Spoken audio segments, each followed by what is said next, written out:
And when it comes to translation tools, sadly, uh, I don't know where this comes from, but majority of translation companies in the world are at the mercy of tool makers, which there's only 3 or 4 commercial ones. Open source in our industry is vilified. It's bad. So there's no innovation. Nobody can invent something, in the open source and give it out. I have to recognize we localized a few years ago. They purchased a company that had a TMS called Global Site, and they open sourced it. I was part of that.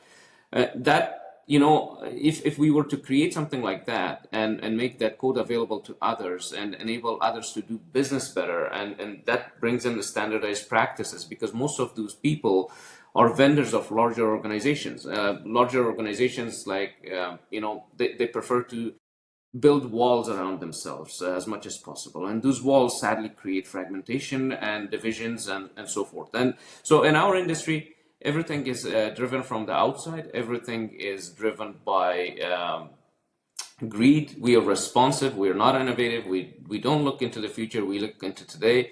And we love to complain how things are not working. Right? I do this all the time. I complain, but I try to solve things from my perspective, as small as it is. I sit down with people sometimes, and then I say, "How there is this problem? How can we solve it together? Maybe we can get ALC or someone." And believe it or not, ALC actually tackles some of those challenges, some of those problems.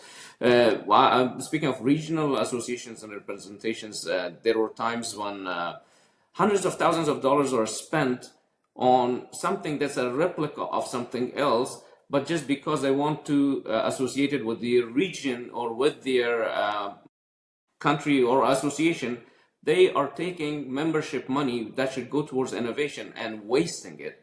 I'm saying again, wasting it on paying fees for something that should not exist, that has no relevance, and they're forcing people to accept it. I think that that's where you're killing or stifling innovation. You are actually abusing the membership funds, and as an association, you have no place to exist. Might as well actually move away and let someone else innovate. We've had some of the larger associations in our industry, without going into details. They still continue to have very large industry events in Europe and different continents, whatever. But where's the relevance? I've a couple of times submitted papers to speak about a topic like this, for example, and suggest certain ideas, but they were turned down because they thought the association leadership thought that it's not relevant to their membership. So with all of that said,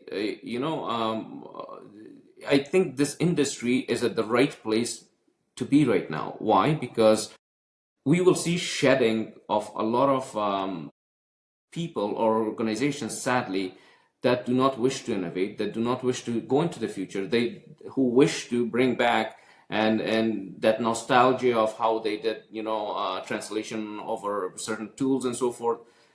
That will not happen.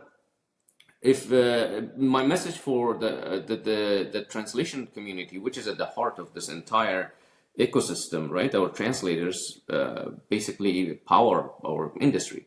My message for them is to look beyond what you're told by these translation companies. Innovate, see what's happening outside of this industry, and adapt to that. And then, if you have those skills, a lot of these translation companies sooner or later will not be there, or the ones that will be there, they will adapt in a way that they will not be recognizable. So your skills will be very useful to them. That's the new generation of language services providers, I would say. But how will it look like? I don't know. I don't have a crystal ball, but I think that what we have right now is unsustainable. And it shouldn't exist the way it is. It's post-Cold War era, and we are still trying to live in it.